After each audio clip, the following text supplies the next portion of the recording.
tamang sagot dyan, B6 ang tamang sagot. Una-una, bakit mali pag kinain? Kasi pag kinain kasi, nakainin. Pag kinain mo, easy draw. Capture. King beside the pawn. Then, yung black na walang opposition. Pwede mo naman mag-tempo kung gusto mo. Pwede ka lang mag-tempo. Instead na kaninin, titira ka rito. Kaso ganun pa rin, kahit ako yung opposition, meron pa rin tempo sa baba yung black. Maka-tempo siya. Kaya hindi siya capture.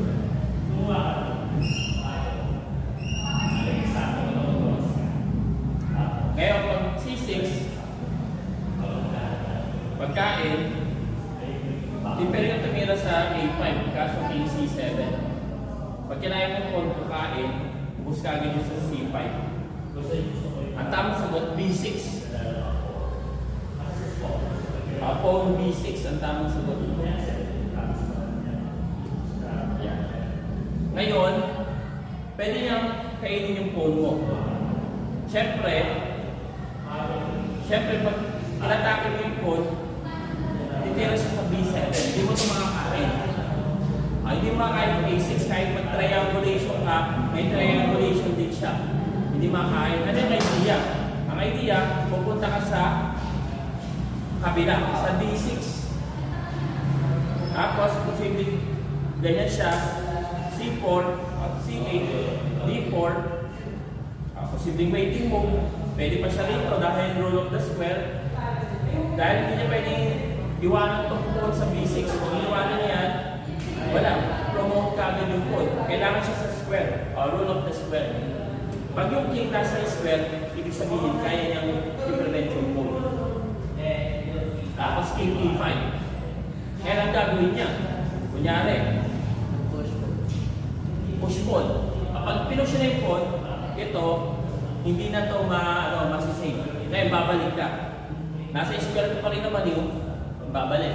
Ngayon, waiting lang siya. O, ganyan. Tapos, king B3. Pag tumira siya dyan, may king A4 ka. Tapos kagad yung pawn. Babalik, capture. Ngayon, pag nag-waiting naman siya, kunyari, waiting move, king B7, king A3 lang. King A3. Pag king A4 niya, king A6, king A4. Pag bumalik siya, king A4. Di niya naman depensahan. May triangulation ka. Siya, wala. Ganyan lang. Dalawa lang. Ngayon, pag yung time na tumira siya ng king A6, saan ka titira ng king A4? Pag yung king niya nasa B7, waiting move ka lang sa dalawa. Kaya pag umalis, sa king A4. Ngayon, dito na tayo. Ganito na nangyari yung sitwasyon. Yan. Siyempre, tempo ka ngayon, titira ka rito. Kailangan niya depensahan. Ang tanong kung pupunta ka rito o hindi. Siyempre, mag-waiting move ka. Actually, may triangulation yan dito eh. Gaganyanan mo eh.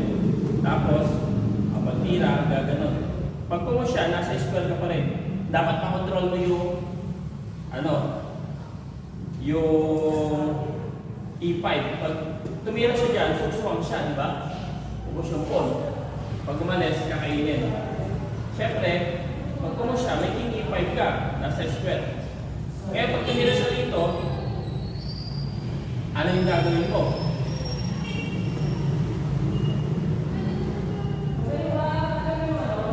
Titira ka na king B7, good move. Good move yan. Hindi mo naman stop yung pawn. Kaso, meron kang checkmate threat. Ngayon, may dalawang option siya. Ano yung dalawang option? Pwede niyang depensahan, tapos sugso ang king D6. Pwede niya naman i-push yung pawn. Pag ginano niya yan, dinepensahan niya, king D6. Ngayon, pag umalis yung king, libre. Libre, pag push niya, push ka agad. Ngayon, pag push siya, babalik ka doon sa idea kanina, king E5. Pag ganon. Di ba? Nag-gets kanina? Ngayon, kung pupush siya ng pawn, pupush, kakainin mo. Pagkain, A4, tapos B7. Pag tumira siya ng king A7, may king C7 ka din, queen check, mabilis. Siyempre, titira siya ng A3. Pag tira ng A3 yung B6, A2, C6, A1 queen, tapos checkmate. Ito, challenging. Medyo mahirap. Ang tamang tira, pawn B6. Ang tamang tira, pawn B6. Challenging.